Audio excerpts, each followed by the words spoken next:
আমাকে ক্ষমা করে দেন। আমি আর দল বদল করবো না দাদা, এবারকে মতন ক্ষমা করে দেন। সারা জীবন মতন আমরা পায়ের তলে পড়ে থাকবো। উত্তর বাচ্চা, তোরা আমার সাথে নিমখারামি করছিস? দেখো সাথী দেখো, তুমি কাদের ভরসায় এত লাফাচ্ছিলে? এক মাকে শীত যায় না রোহান, সময় আমারও আসবে। আমার তো খুব এক্সাইটেড লাগছে, দুদিন পর আমি দেশে ফিরবো। হায় হায়, সামনে ইলেকশনে তোকেই তো এমএলএ হতে হবে। না না, তোর মাথা খারাপ। ঠিক আছে ঠিক আছে, তুই ডক্টর আছি, ডক্টরই থাক। কটায় ফ্লাইট তোর?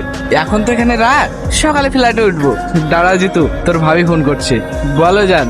এমএলএ রোহন চৌধুরীর সময় হলো আমার ফোন রিসিভ করার। এমএলএ অন্যদের কাছে ম্যাডাম, আপনার কাছে না। তো মিস্টার হাজবেন্ড, আজ সকালে আমাকে লাফি না বলে চলে গেলেন কেন? আরে তুমি তখন ঘুমিয়েছিলে। তো কি হয়েছে, ডেকে বলতে পারতে। এখন তোমাকে কত মিস করছি বলো তো। দুপুর হতে না হতে মিসু করতে শুরু করেছো? হ্যাঁ, এখন কোথায় আছো বলো তো? এই তো রাস্তায়, কিছুক্ষণের মধ্যে বাড়ি পৌঁছে যাবো। ঠিক আছে, আচ্ছা শোনো, আই লাভ ইউ টু।